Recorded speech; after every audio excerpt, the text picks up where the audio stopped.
is doing damage day by day. So we can still turn this around. Therefore, the odds are less than even. It's because of the policy, and you can change the policy. President Trump did that in his first term in the first trade war, so he can do it again. But I fear that we're going down a pretty dark path here, and if we don't get off pretty soon, then odds will continue to rise, and we will be in recession later this year. Zandy says the impact can be seen already in more cautious consumer spending, boycotts of U.S. goods overseas, and the U.S. stock market. It is Election Day in Wisconsin, where voters will determine the ideological balance of the state Supreme Court. Mayan Silver of member station WUWM reports on what's at stake in today's technically nonpartisan race and its political implications. How Wisconsin tips on abortion, labor rights, and redistricting all hang in the balance. But who wins could also reveal where national political winds are blowing, says Wisconsin politics professor Anthony Chergosky. A state Supreme Court election has basically become a stand-in for the popularity of a president and the popularity of the world's richest man. President Trump has endorsed conservative-backed candidate Brad Schimmel, and Elon Musk and his outside groups have spent millions in support. Democrats who back Susan Crawford are trying to harness anger over Musk's campaign spending and the Trump administration's whirlwind past 2 months. For NPR News, I'm Mayan Silver in Milwaukee. Layoffs are underway at the Food and Drug Administration. These come on the same day as layoffs at the National Institutes of Health. NPR's Sydney Lupkin says it's all part of an effort to cut the Department of Health and Human Services by 25%. Emails went out to FDA staffers early Tuesday morning that they no longer had jobs. According to an HHS fact sheet, 3,500 FDA jobs are being eliminated. It says the drug, device, and food reviewers and inspectors will be spared. Many FDA staffers and their work are funded by user fees paid by the industry. Congress passed the first user fee law in 1992 to fund staffing to speed drug approvals. The fees are paid by drug and device companies as well as the makers of certain tobacco products. Some of the staffers funded by these fees tell NPR they lost their jobs too, but because they weren't paid by taxpayers, those layoffs won't save taxpayer dollars. Sydney Lupkin, NPR News. From Washington, this is NPR. Live from News 88.7 in Houston, I'm Matt Thomas. A Senate committee hearing from Houston restaurant mogul Tillman Fertitta. News 88.7's Gail DeLauder says Fertitta is President Trump's pick to be the new ambassador to Italy and San Marino. Along with his restaurant holdings, Fertitta owns the Houston Rockets and Golden Nugget casinos, and he's been a longtime Trump supporter. He'll now face questions from the U.S. Senate Committee on Foreign Relations. Lawmakers on both sides of the aisle will ask Fertitta about his experience and priorities. According to the Houston Chronicle, Fertitta has indicated he'll step aside as CEO of holding company Fertitta Entertainment, as well as chairman of the University of Houston Board of Regents. We are tracking that hearing, and we'll have the latest throughout the day here on News 88.7. We're learning a little bit more about an adult female who contracted measles in Fort Bend County. A middle-aged woman who recently traveled internationally has been infected with measles, according to county health officials. Dr. Catherine Teresi is the vice chair of the Science Board of the American Public Health Association. She told Hello Houston that vaccine skepticism began rising after a now-debunked study suggested a link between immunizations and autism. Where people are not vaccinated, the virus can spread. As I said, it's very, very infectious. As of the 2023-2024 school year, about 96% of Fort Bend kindergartners had been vaccinated against measles. Nearly 99% of the county's 7th graders had received the vaccine. From the Fort Bend County Bureau, I'm Natalie Weber, News 88.7. The weather for today, a lot of areas are still waiting for some of this fog and cloudy skies to burn off, but otherwise it will and will be in the lower 80s for this afternoon. Cloudy tonight, not as cool with lows in the lower 70s, and then Wednesday partly sunny, highs in the upper 80s. Some communities could touch 90 degrees. I'm Matt Thomas, News 88.7. Support for NPR comes from NPR stations. Other contributors include Progressive Insurance with Snapshot, a personalized program that bases rates on safe driving habits, at Progressive.com. Not available in California or from all agents. This is NPR. We saw something in Wisconsin that we've never seen in any race anywhere else in the country, where a single donor who also happens to be the chief policy director of the White House basically built an entire campaign for one of the president's allies. I'm Michael Barbaro. That's Today on the Daily from the New York Times. You can hear it tonight. It's on at 7 o'clock.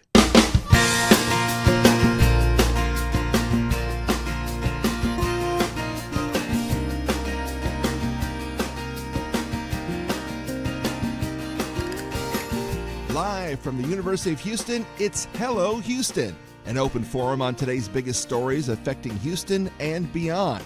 Call now, 713-440-8870, or let us know your thoughts on today's topics by emailing us at talk@hellohouston.org.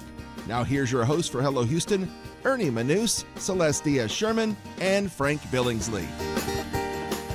And hello there, Houston. Hello, Houston. We made it to a second day. We made it. This is no April Fools. We are really here with you today.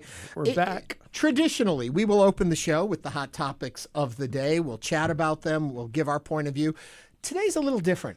Yeah. We have a great guest in-house, and we thought, why make you wait for him? But to remind you, we are streaming on YouTube. You can find us on our Houston website, houstonpublicmedia.org website. And we'll give you all that detail in a minute, but I just want to let you know, in studio with us right now, the mayor of our great city, John Whitmire, is here. He served as mayor of the city for just a little over a year now, but he's been working in politics most of his adult life. Believe it or not, he served in the state of Texas House of Representatives for 10 years, and then this is the part that gets me. We're going to ask him, as a state senator for 40 years. This seems unbelievable. That's a lot of mileage. That's right. And we have a lot of experience. We have many questions for Mayor Whitmire, but we welcome your questions as well. Give us a call at 713-440-8870. Mayor Whitmire, good morning and welcome to Hello Houston. Thank you and congratulate each of you for your format. Thank you. Hello Houston is so appropriate, and I want to invite myself back as often as possible.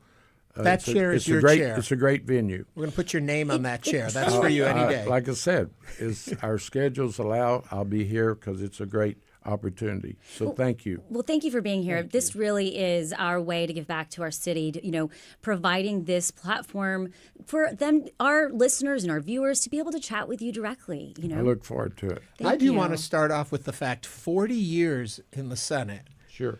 What made you want to then be mayor? Wasn't that time to I was asked by Houstonians. Already? I was not looking for a job.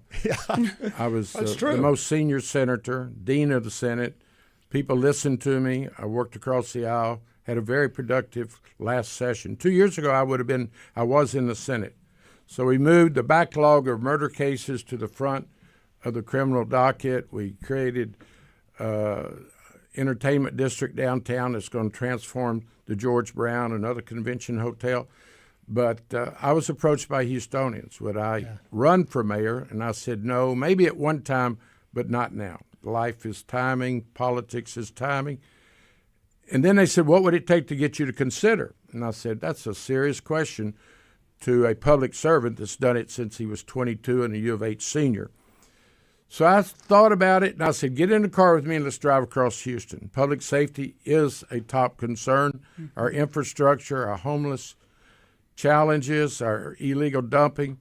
So, by the way, so important today in doing anything in government.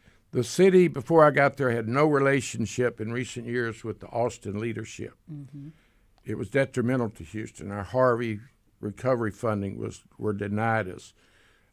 We needed city resources from Austin. So we've been neglected for years because our city leadership in Austin, and there's plenty of blame to go around, would not pick up the phone and talk to each other. Well, I've spent my life there, got things done, chair of criminal justice, so I don't put it in partisan terms. I just want to get things done, and certainly the public recognized that back home in Houston. But Austin is a challenging place. I had to think and consider and pray about where I could best use my experience. And I came to the conclusion it would be in Houston. And Experience matters, collaboration, relationships matter in life, and they certainly matter in the current position I have. Well, one of the first things you did was take care of the whole backlog with the firefighters. I mean, that seemed to just fester and fester like a sore toe, and you came in and handled it. Frank, it was a serious issue. 8 years without a contract. We couldn't recruit. The first recruitment class in 24 was 31, and they would tell you they're going to other jurisdictions. So they had no certainty of benefits or a career path. We immediately sat down. We were facing a March trial with a friendly judge, aggravated at the city. So we sat down. The partnership was predicting it would take $800 million to $1.2 billion to settle. We did it in a fair method of $650 million, which is fair to taxpayers and the firefighters, and the morale's never been higher. And of course, the morale is high in HPD as well. Yeah, that's what I was going to get to. So where are we now? I mean, everything's pretty well settled. Recruiting, aggressive recruiting in the fire and the police. We had 400 police cadets graduated last year. We still need more. But, there was a scandal, the suspended cases, 260,000, which is unheard of. It led to Chief Fenner, fine gentleman, retired. But I knew through relationships and experience that Chief Diaz would be just what we need to come in from the outside. He had worked with HPD on task force as a Texas Ranger for years. I don't know where he is right now, but he's fighting crime and doing a heck of a job, and morale's never been higher. We have a city police contract we're in the process of solving. We have lots of questions for the mayor, but we also invite your questions here at 713-440-8870. That's 713-440-8870. Our first call today comes in from Amber. Amber, what's on your mind? Hi, I would like an explanation from Mayor Whitmire of why he's wasting precious taxpayer dollars by ordering the removal of existing bike lane bumps that help keep children safe. Well, thank you for that question. I'm listening to the communities across Houston, and I would urge you to talk to the Park Board CEO, Ms. White, will elicit all the connectivity and the trails and the bios that we're bringing together. The last administration and a lot of the activists in that administration apparently were just building bike trails and lanes as fast as they could, wherever they could. So there's been a significant pushback across Houston. We listen to people. The Montrose project was going to remove 50 trees, very divisive, controversial. 12-foot sidewalks, which would make the reduction of the size of the lanes. That's the major thoroughfares, into the med center. So we just weren't going to go and take that approach. But we're doing tremendous things that many folks have not heard about, the connectivity of the bios and the trails. We're doing everything we can. Some of it is so sensitive I can't discuss it because we have to acquire property to get the bikers into Memorial Park in a safe manner. So I'm excited to talk to you about it.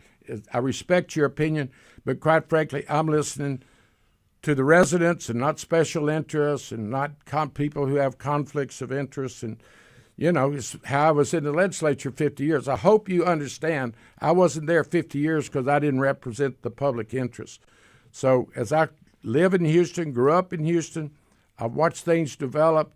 You just can't have road diet in Houston that impairs our mobility. It wasn't laid out that way. It won't go forward that way. But I don't know which particular route you're talking about, but it was well thought out. We have an outstanding director of public works. We listen to council members and the public, and that's what I'm going to continue to do. And Amber, thank you. I just want to thank Amber for her call there. It's tricky, Mayor. I mean, you're putting cars and bikes on the same road and pedestrians right next to them, so you can't just go roughshod and just start putting trails out there. Here's the challenge, Frank. They were designed and paid for, some by the county, some by the tourist cities, but nobody planned for the maintenance. The armadillos that get so much attention, you go out Hardy or Jensen, they're in people's yards, the boats are sticking up, the Heights experience the other day were tearing up tires. I'm just not going to sit around and not be responsible to what first responders tell me. The Houston Avenue change, First responders said we cannot turn right off of Washington with a fire engine and get on 45 South. It's one of the most positive things I've done. So we're very proud of our record. We're going to have a connectivity between south of Allen Parkway and north going over the bayou. But I would urge you to have Miss White with the Parks Board, the CEO, to come, and she'll talk about the 11-mile segment in Spring Branch between Hammerling and Kentwood, a 3-mile trail that will connect Brays Bayou and 30 miles of street trails. Inwood Forest has an outstanding repurpose of the old Inwood Forest Club to create a bike and hike trails, Brays Bayou. I can go on and on. Yep. We just are not going to interfere with the success and the need of Houston's mobility. When you do a road dike on a major thoroughfare, it will slow down the traffic. That's irrefutable. But on the other hand, people have to go to U of H, they have to go to work, and I can cite some real bad examples of poor planning, but more importantly, poor maintenance. Okay, well, So with your blessing, we'll have Ms. White on, that's for sure. So excellent. it is safe to say then you are committed to bike mobility for the city. It just needs to be thought out. It needs to be recreational, needs to be on our bike paths, the connectivity of the trails and the bayous. That's the way it's laid out, been so successful. Will this include biking commuters as opposed to just of course. recreational? But you also see a lot of the trails in areas that are just never occupied. You got the Hardy, Jensen, Lorraine, north of LBJ. Somebody has contracts, in my judgment, and 50 years of experience. When something just doesn't make sense, you can look into conflicts of interest. And I'm committed to reducing that. I do have a quick question because Sure. Harris County Commissioner Rodney Ellis issued a statement saying that his district was the one that funded the project Sure. on Austin Street, and so he said that But he's disappointed. no maintenance. And so Okay. I've worked with Rodney for 30 years. Yeah. He's a friend. He's very much into biking. Yeah. Some of the trails he's built, they use about once a month when he gets about 30 of his friends, and they go on a trail ride. And if you go talk to the minority communities, they are offended that it looks like people come through there like they're on display. Try talking to the residents of Second Ward. They're offended that some activists and the commissioner and others go through their neighborhood about once a month, and they feel like they're on display. If you go out to Hardy, I would urge any of you, go do an interview of residents on Hardy Street out north of downtown. They got so many needs. So many illegal dumping, ditches. I can go on, illegal dumping. And then they'll say, we don't want the bikes. It's denying us the use of our property. It's a hazard. The bike trails along the curb, then you have to park if you're a visitor, and they can't come out of their driveway. We're listening to Houstonians. The Blodgett, right here within walking distance of U of H, they resisted it. The ministers, the churches, and Rodney said they got to get over it. Well, that's not John Whitmire's style. Yeah. We work with people. Let's leave this. I want to get to the budget while you're I'd here. like to talk about the budget. Okay, we're 10%, 300 and that's million a hell of short. a lot more sensitive than some of the misinformation. Some of these battles go back to the 45 expansion when I was a senator. So I understand who the protesters are, and they've got a job to do, and I respect their passion. But I've got to represent all Houstonians. Totally. I think, Mayor Whitmire, some of the concerns are just about funding, that some of these projects have been funded and the city But if has they're put funded for the money wrong towards purpose, I cannot look and say, I can name you streets that fire and police cannot travel. They're pushing them through the neighborhood. In fact, some of the areas, they're pushing cars into the neighborhoods because it's backing up from road dike. And I have a responsibility to listen to first responders, residents, and use my best judgment. Okay, this budget deficit we're in, sure, $330 million is what we're hearing. About 340. Okay, where did it come from? It's been in existence for years. Previous administrations have kicked the can down the road. With so much. Mayor Turner funded the last 2 budget cycles with federal COVID funding. Left office and said we had a surplus. No, we didn't have a surplus. When we got there on day 1, 24, we had a $160 million surplus. We had to settle the firefighters, so that got it another $30 million. That's the bond payments each year. Inflation and salary increases got it to about $240. Huge amount. just about the time we have our arms around it, collaborating with the county, we have county commissioners that are helping us with some of our infrastructure expenditures. Briones has been tremendous. Tom Ramsey, Commissioner Garcia. Never before, during the storms, they would call me and say, we'll take care of the debris inside the Houston, which happens to be in our precinct.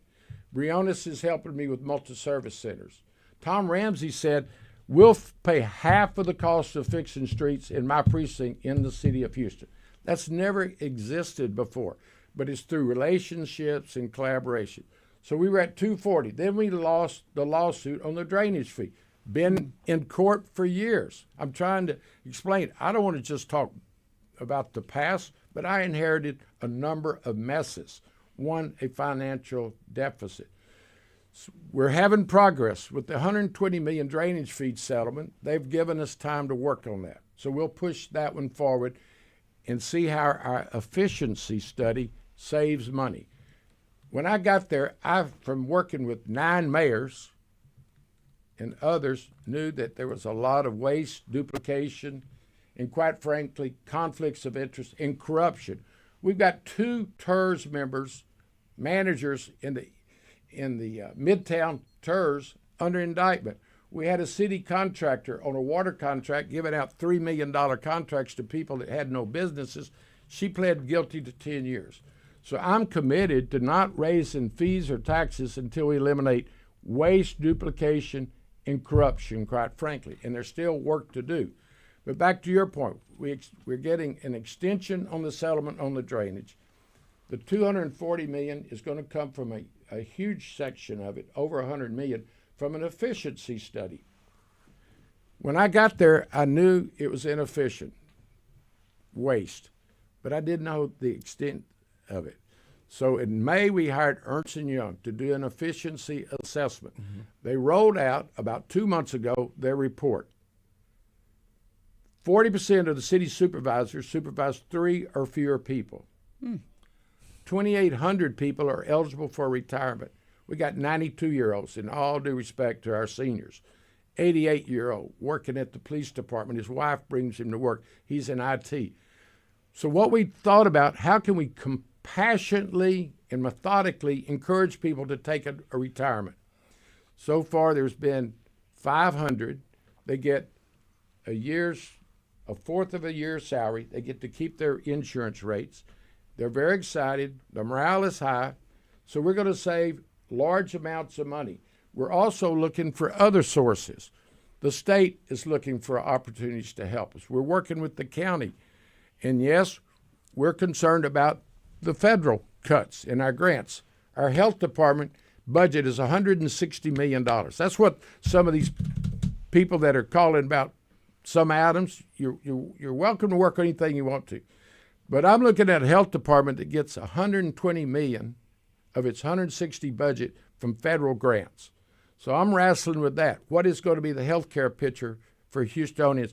And these vaccination and the measles, they don't respect city limits or county lines. So we're all in this together. Housing, HUD funding.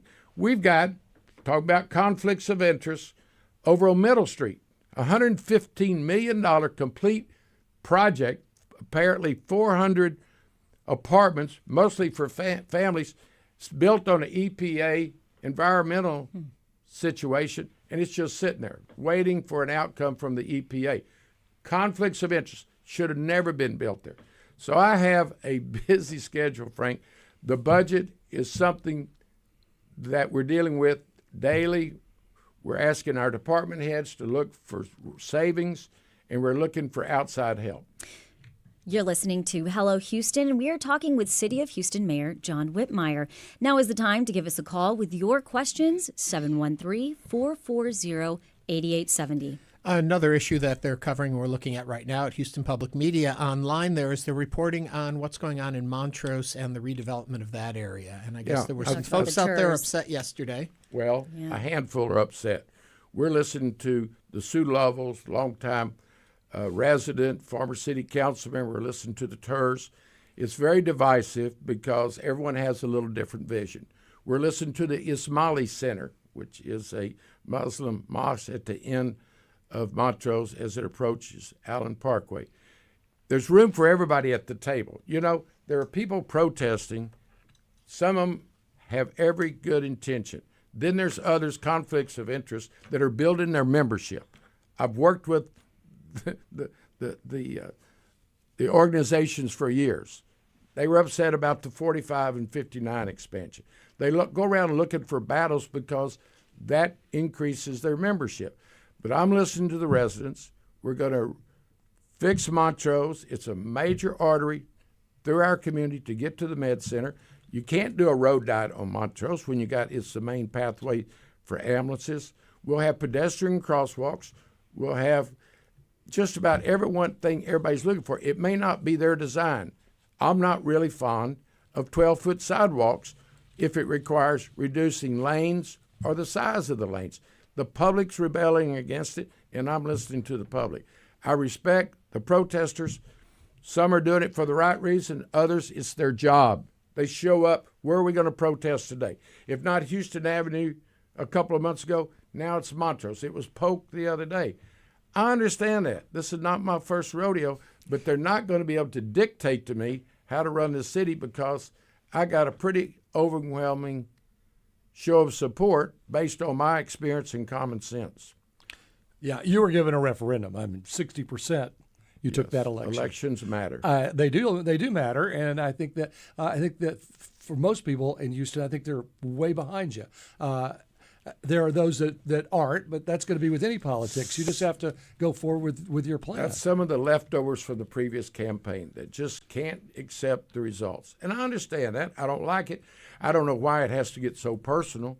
I've disagreed with people in politics my whole life, but you don't have to be name-calling or baby killer or all the other things that some of the outrageous protesters use, but it doesn't faze me at all. I know where I'm going, and I'm listening to Houstonians. And we're headed in the right direction. We haven't spent much time on public safety.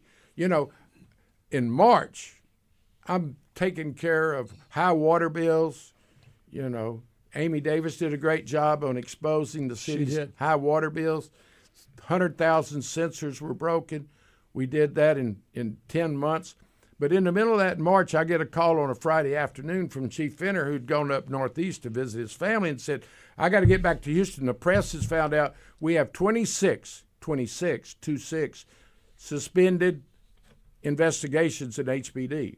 Well, when he got home, by Monday it was 26,000. By the time it was all revealed, it was 260,000. Much of it domestic abuse, one-on-one offenses.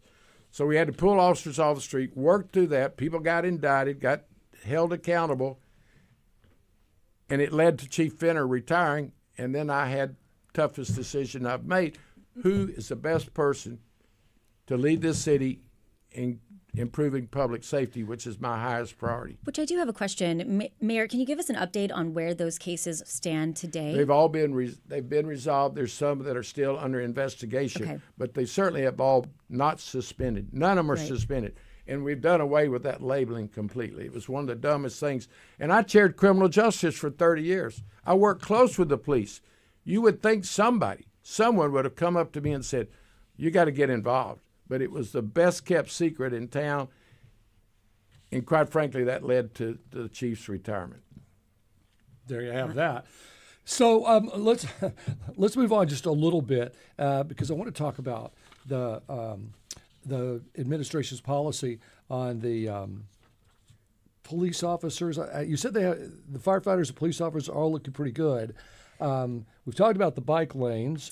Yes, and I kind of want to go back to the deficit a little bit more because we understand that is something that is you've spoken about how you're working across aisles. You know, we had City Controller Chris Hollins in yesterday, and he talked specifically about how he's working on this 2020. He just released the 2025 audit plan.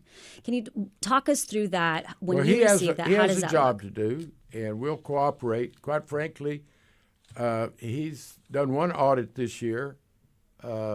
He has more to do, but we will collaborate with the city controller's office. We have different roles, but he's been coming before council since the day he was sworn in. How are you going to pay for this? Well, the question is, pay for what? The old model that is inefficient, incompetent, and wasteful, or this new model that we're going to roll out? So we have a different approach. I respect him, but I've got a job to do, irrespective of what his challenges are. Right. So I guess the bigger question in all of this is, in today's day and age, running a city this size, we see so many places all fall into these deficits. Is there a way to run a city that ends up in the black, to be able to balance this all out and yet not see skyrocketing taxes and all of that kind of stuff? How do you do it? Glad you asked that. It's very tough, and it's been here in Houston a challenge, maybe going back as far as Bob Lanier. Mm-hmm. First of all, the state put us under a very severe revenue cap. That's 4.5%. But when Bill White was mayor, Houstonians went to 3.5%. We've lost $2 billion since 2015, the first year of the revenue cap. That demonstrates the condition of the streets. We got 1,000 broken water mains today. Mm-hmm. Now, you got to keep in mind, I've only been in office 14 months. 1,000 broken water mains from years and years of neglect. The financial picture is the revenue cap, and then other cities have sources of income that Houston does not enjoy. Austin owns their power company that they sell electricity. San Antonio has a gas company. We have none of that. So what's happened is we've had a substantial shortfall for years. Other mayors have sold the city assets and properties. We've been understaffed with fire and police for years. So we've just made do. Let me tell you what, we have a great city and great people. And the difference is we're going to meet our challenge. But then how do you do that? You try to be efficient. You cut out the waste and duplication. And let me just tell you, sometime later this year, John Whitmire will go public and say, I've done everything I can. I've cut out the waste, the duplication. I've done as much as I can about the conflicts of interest. Now, Houstonians, I need your help. I always say this when I'm in public. I need your help.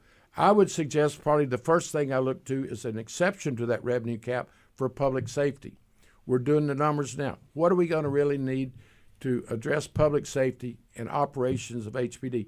And it's not just officers on the street. It's the forensics. It's our equipment. We need police cars because they can't keep up with the bad guys. And let me tell you the difference in my administration.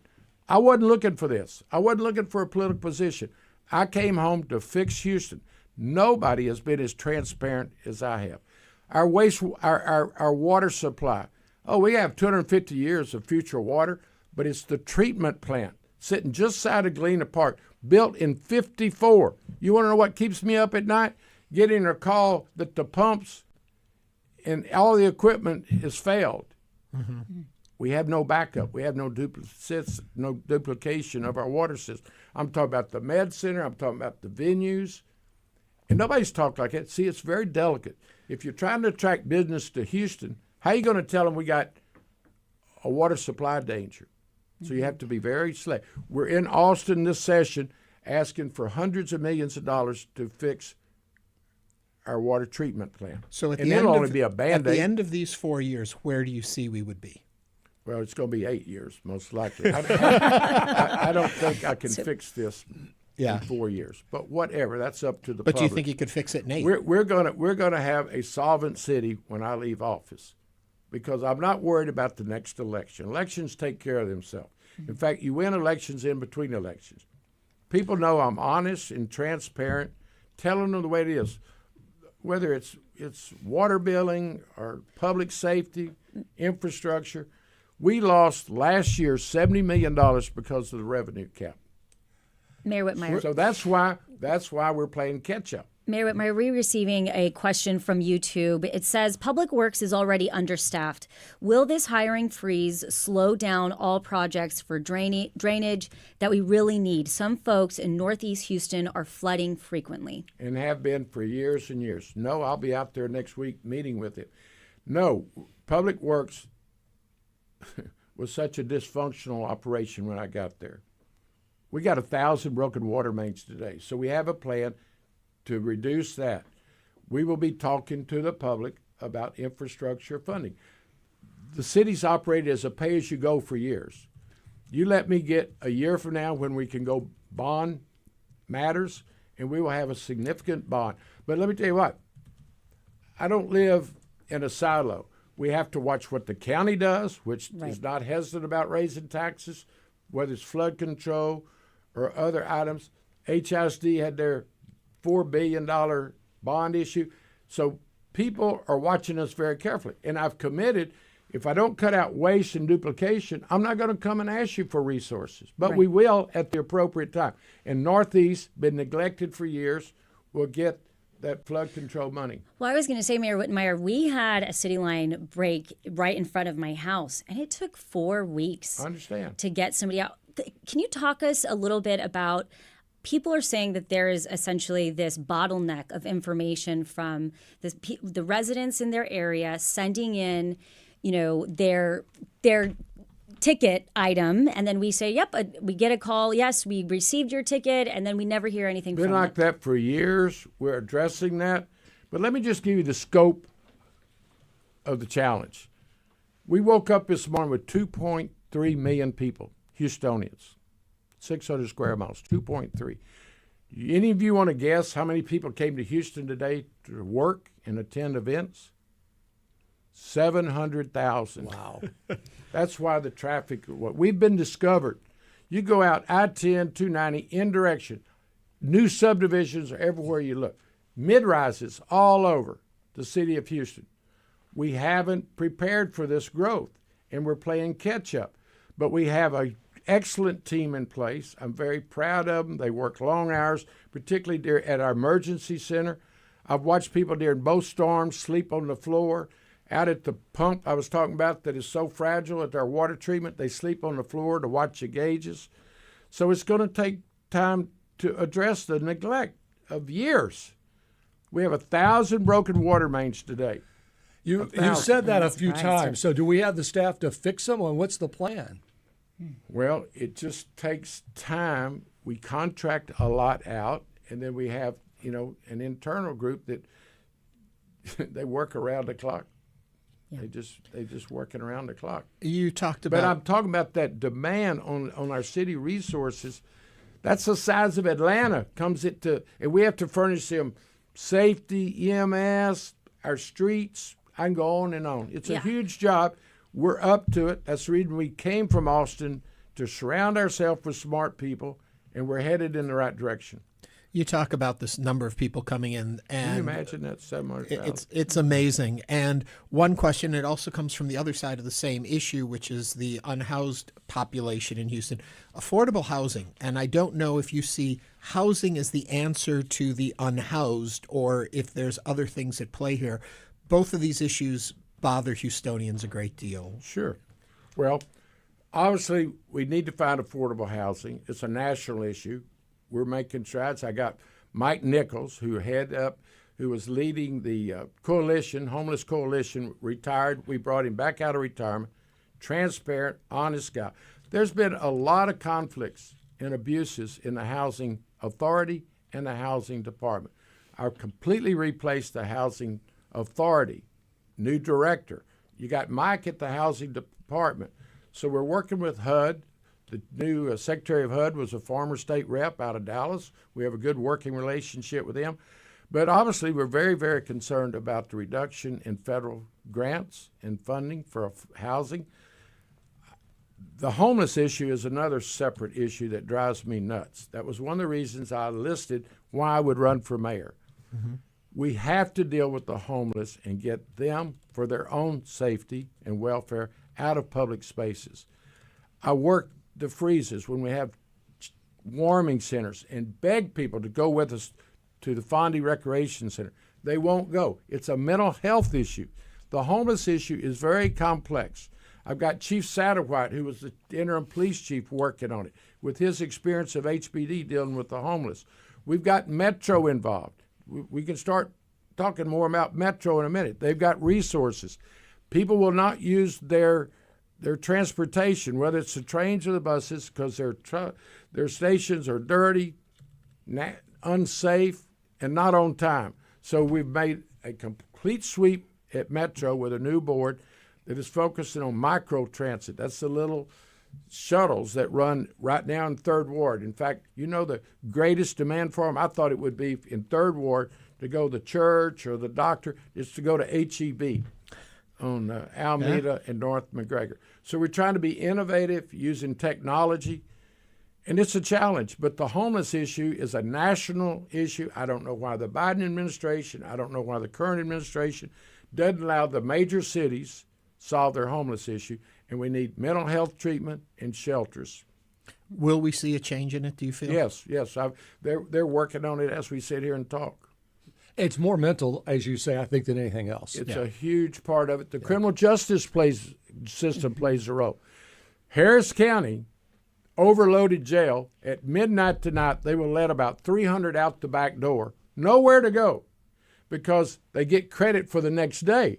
So at midnight tonight, if they're supposed to be released on the 2nd, guys at midnight with no resources, no family, then they end up on the Metro train or buses, and they get arrested for vagrancy. Welcome to the criminal justice cycle. Huntsville, I've worked on them for years. We need a reentry program. Okay. The parolees coming out of Huntsville, or they serve all, end up on the streets of Houston. So we're fighting on many fronts. This is a 24-hour job. All the time. Oh, yeah. I have one more quick Absolutely. question. Yes. The whole people issue. ask me, are you having fun? No, but I'm enjoying it. I'm enjoying it because we're making a difference. And that's the reason you mentioned my whole life's been committed to that. You mentioned your relationship with Austin. Any chance that the governor will actually have an election for the Turner seat? I wouldn't begin to try to speak for Greg Abbott. I think if you read the closeness of the U.S. Speaker's race is such that, Frank, it's what I read, and just the scuttle coffee shop talk, is that he'll delay it as long as possible. But, I see where one candidate who's not a candidate now, Menifee, might take him to court. So it's politics, and I'll be honest with you, I don't have time for the politics. What is your relationship with the governor? Good question. During the debris pickup of Barrow, we were out of money. We had to have debris pickup. The county, the property tax statute for storms and crises, you can raise the property taxes. I don't want to raise property taxes as long as I know there's waste at City Hall. I'm just not going to do it. The county raised their property taxes. I met with Abbott in the middle of the storm. I said, listen, I'm broke, but I got debris to pick up. I need $50 million. We got $36 million, and he spread the others with West U, Bel Air, and other jurisdictions. Relationships matter. I have, I disagree with Abbott on many, many fronts. But when it comes to fixing Houston and what's best for Houston, I'll sit down and work with anyone. Oh, what about the U of H games? Yeah, here's the heavy-hitting questions now. I got a real dilemma. I want to go, and I believe they'll be playing Monday. So if I go for Saturday, that means I got to stay for Monday, and I can't be out of the city that long. And, of course, you can work on your phone. So it's a challenge. I'm excited as a U of H graduate. It brings the city together. And, man, I can't wait to watch them. I mean, my whole week has that as a goal to get by either San Antonio or TV. Mayor, we're excited to have you here in bring studio the city with together us. like, Yeah. since the Astros World Series games. Yeah. Thank you for and coming in. I passed legislation, the Sports Authority, to create all the venues. One of the greatest pleasures is to be coming out of Dyken Park, was Minute Maid, and see all the joy and how we're all Houstonians after a successful sports venture, such as the Cougars winning it all. And FIFA coming our way next year. Hey, I look forward to coming back. Y'all got me all ready to go back to work. And Mayor, thank you very much. Thank you so much. Hey, Mayor Whitmire. Thank you, Mayor. Mayor Whitmire, the mayor of the great city of Houston. Coming up on Hello Houston, Frank, Ernie, and I will continue our conversation with the hottest headlines when we return from our break. And we love hearing from you. Keep those calls coming on any of today's topics at 713-440-8870. This is Hello Houston on News 88.7. Stay with us.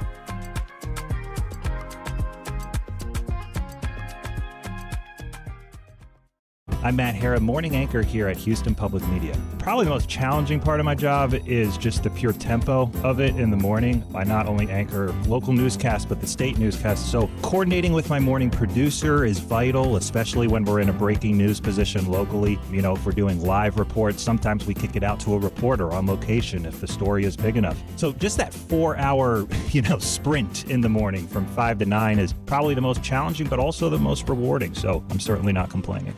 You have the power to make a difference right now. Support the news and information that keeps you connected to Houston and the world. Your gift today strengthens our independent reporting and thoughtful storytelling, and you don't have to wait for the spring fundraiser to take action. Why wait? Step up now and protect the independent news you count on every day. Make your donation now at houstonpublicmedia.org/donate or call 888-909-0887. This week in This American Life, we present the Museum of Now, filled with artifacts of this particular moment our country is living through. Like, for instance, the transcript of a judge who's questioning an executive order that seems to be based on statements that are completely untrue, or a piece of a street near the White House that construction workers are tearing up because it had been painted with the words Black Lives Matter. It's a huge piece. Okay, I'll take this. That's this week. You can hear This American Life coming up Wednesday night at 9 o'clock. Tonight on Houston Public Media TV8, American Masters looks at Liza Minnelli and her life navigating personal and professional challenges. Watch Liza, a truly terrific, absolutely true story. Tonight at 8 on TV8. Support comes from UT Health Houston, home to maternal fetal specialist Dr. Jerry Refuerzo, who helps keep moms and babies healthy and safe through high-risk pregnancies and births. More at uth.edu/manyfaces. Support for Houston Public Media comes from Whole Earth Provision Company, providing apparel, footwear, travel, gifts, toys, and curiosities since 1970. In-person shopping available or online at wholeearthprovision.com. Support comes from attorney mediator Ron Bankston, providing in-person, video conference, and hybrid mediation and arbitration services. More information is available at ronbankston.com.